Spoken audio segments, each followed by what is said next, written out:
You are running for re-election in town council. It sounds like there's a bunch of unfinished business that you want to finish up. Yeah, I believe there is quite a bit that needs to be done yet, and hopefully with the new council, some things can get done. What I've started with and what I'm kind of been pushing back against and trying to get accomplished is, there's some things that I see that have been wrong, and call it evil if you wish, or whatever's going on, but I just can't walk away from it. It's just, every morning you get up, the Lord doesn't say, Jim, you have to go out and win this battle, or that battle or skirmish, but neither do I have the choice not to put on the armor of God and engage in that fight and in that race. So yes. Well, it seems like last time we had the MHA, and they were talking about building that big park and stuff, and the town I know is not in to take it over, but that sort of was an option. Is that still something the town's looking at taking over, or what's the story behind that? Well, yeah, there's some discussion going on with the town staff and the MHA. I have some big concerns about that. About that park? About the park and about the town's involvement with it.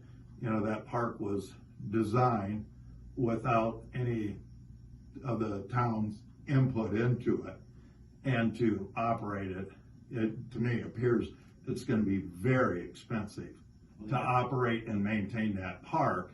And to me, one of the big things in this election is this particular issue.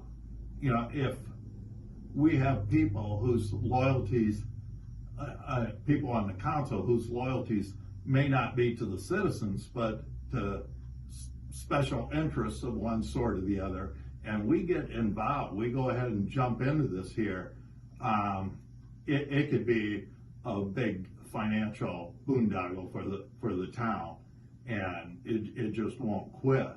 And to me, what we're looking at is operating and maintaining this park for 49 years. That's the lease. We're going to lease it. And I go, why wouldn't we own it if we're going to do anything with it?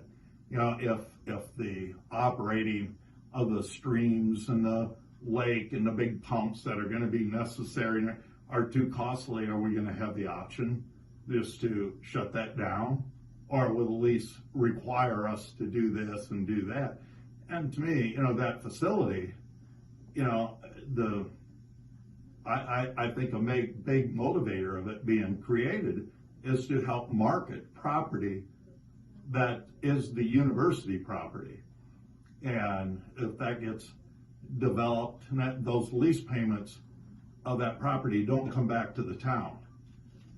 So I think it's a huge potential risk for the town to get involved with that at all.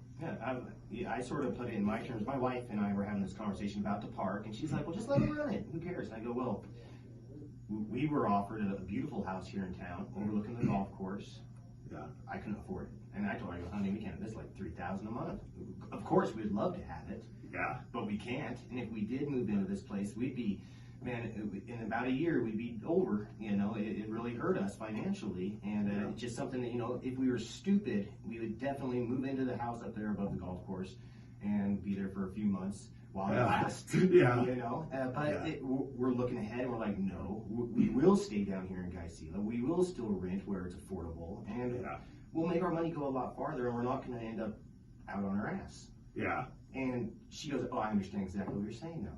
Yeah. The park will put us out on our ass. This place is huge, and what a facility they're building. Yeah, but I don't see how we're going to be able to afford to run it when we can't keep our own parks going that we have going. Absolutely. We need to upgrade and maintain, or just even maintain the parks that we have, and we don't find the financial resources to do that. And I just think that they've designed it. MHA along with the SLE, they've designed it and they're building it the way they want. You know, more power to